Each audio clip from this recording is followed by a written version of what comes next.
From architecture to painting and sculpture, literature to live music and theater, Radio 111 presents The Desert Scene, your connection to culture and entertainment in the desert cities.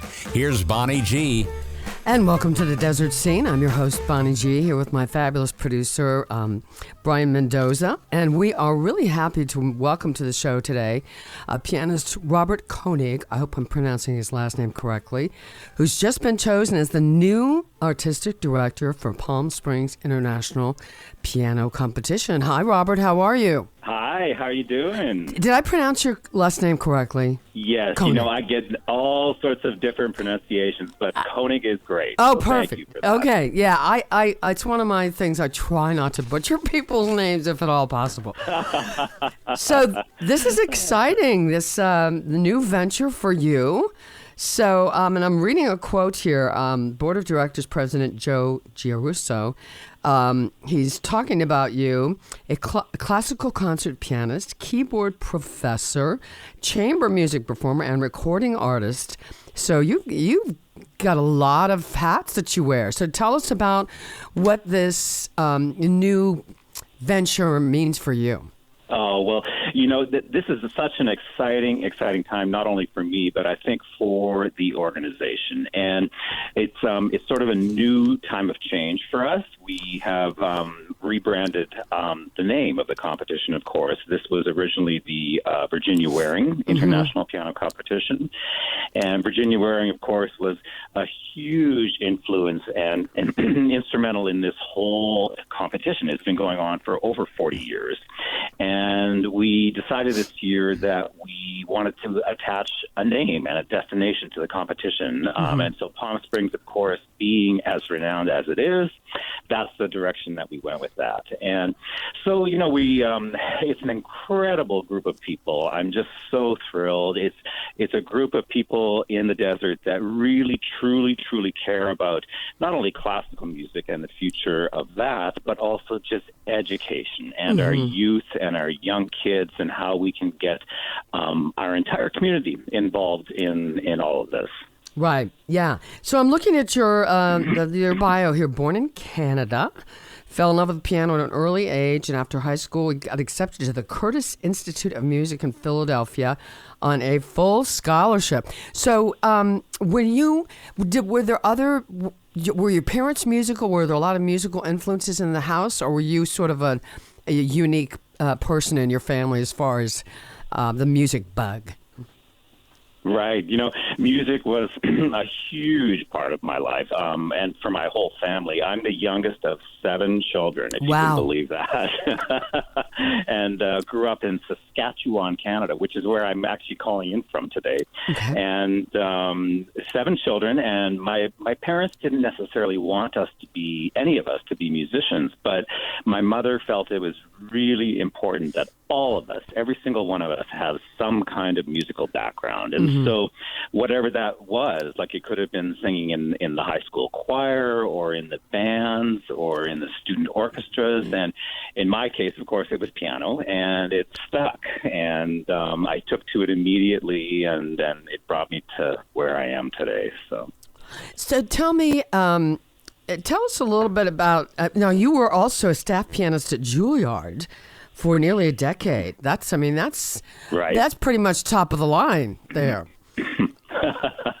Boy, those were some of the days of my life, I have to tell you. I had just graduated from the Curtis Institute in Philadelphia, and I got an opportunity to work at the Juilliard School as a staff pianist. There was an incredibly renowned violin teacher who is no longer with us, Dorothy DeLay, and I was asked to work in her studio as the accompanist or the collaborative pianist for her students, and that led me to all of these opportunities to work with superstars like Sarah Chang and people like that, and that's how my career sort of unfolded. And I was working as a collaborative pianist, which for anyone that doesn't know that term is an accompanist.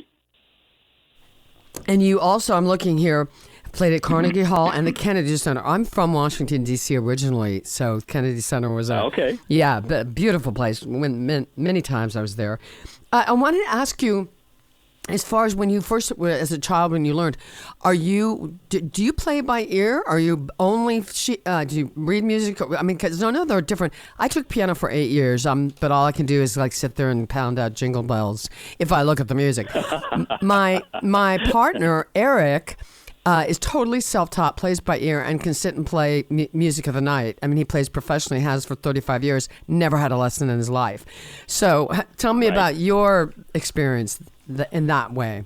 That's so interesting that you say that, because I'm a very, what they would call a Western trained classical musician. So I read music. I read music right from the start. I was taught to read music right from the start. But my husband is also a musician, and he's more into the popular music, and he's a songwriter based in Nashville, and he does not read music, and it sounds like your situation with similar. And so it's very funny because we end up at social gatherings where there's a piano often, and people just automatically assume that I should be the one that should sit down and play popular tunes. And I'm like, oh, no. Let's have my husband sit down and do that. He's the guy for this. Yeah. So and it's funny, we've had this discussion. Eric is also he is a classical playing violinist though as well. Plays fiddle. That he did take lessons for. But as far as piano, he has this theory. Well, it's all about getting rid of fear. If you just get rid of fear, I said I could get rid of all the fear in the universe, but I just don't have that gift where music is in your head and you can just sit down and play a song with them. I mean, that's a gift. I mean, some people have it and some people don't. Absolutely. Yeah. Yeah, and it's similar for people that are jazz musicians and are able to. They have that gift of improvising, right? And it's a whole separate talent and a whole separate field. Absolutely, in many ways. So absolutely, I have great respect for people that are able to do that. Yeah. So tell us about what's other than changing the name. What do you have any new changes that will be happening in the near future with the competition? Well, I think, what we're most excited about is, our mission is, of course, to support young artists and to present this international piano competition. I mean, we really do attract people from all over the world that are interested in this competition. And then I think our organization we want to be able to present really high, excellent artistic concerts and events for our public and our community that will not only support and give this to our community, but will help us in our support for the competition. We're currently running every 2 years, so the next cycle of the competition will be in spring of 2025, and that's we're in our planning stages for that now, and that will be our junior and intermediate division. So these are the kids that are from the age of 12 through 17. It's just fantastic to see all this young talent. And then we'll do the cycle again 2 years later with the collegiate level, which will be the 18 through 30. So now, how do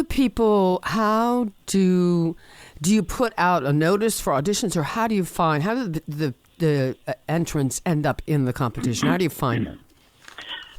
I think that, after 40 years of the competition, it's built up quite a following already. And people, at least here in the U.S., certainly knew about the Virginia wearing competition. Right. And the reason it came onto my radar was because when we did our last competition, they actually asked me to be one of the judges. And so I was here judging, and I remember leaving Palm Springs after the competition just thinking to myself, whoa, there's something really special going on here in the desert. And so it's got a reputation already. And now with the rebrand, we're hoping to bring that to the next level so that it's on people's consciousness and the people will know who we are. Now, when somebody wins, is there an ultimate, like, one winner in each age group category? And what do they win? The each of the we have the junior and the intermediate, and then the following cycle would be the senior. And there's a significant cash prize that comes with this. There are 3 top winners, first, second, and third prize. And with the overall winner, the first prize, this also includes many concert engagements, and this is the really crucial and important thing for these young artists. Right.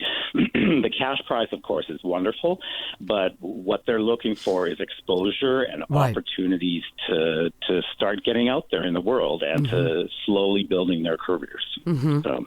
Excellent. And by the way, the website is www.psipc.org.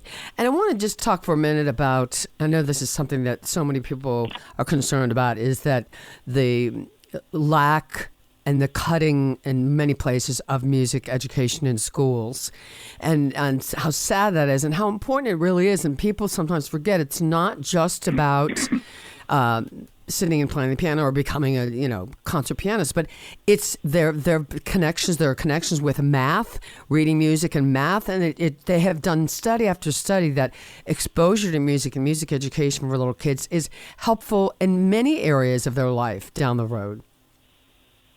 Right, and this is like one of the biggest priorities that I feel I want to bring to the competition is the educational component, because like you said, so many programs are being cut, and it's the first thing to always go. And so I feel like it's our responsibility as classical musicians and mentors to be the ones that are being active and getting into the schools and bringing this to our youth. And it's a thrill and a pleasure to see what happens to these young kids when they have this. They just want more and more and more. And like you said, the studies have shown that this improves everything else in your scholastic studies and just with math and reading and English and all of this. So it's the number one priority for me. Yeah. Well, Robert Koenig, new artistic director for the Palm Springs International Piano Competition. So exciting. Congratulations to you. Welcome to Palm Springs. And we're looking forward to the big event in 2025. Thank you so much for having me, and I'm looking forward to being a part of this incredibly vibrant community. Wonderful. All right. Thank you, Robert. And to the rest of you, we will see you the next time on The Desert Scene.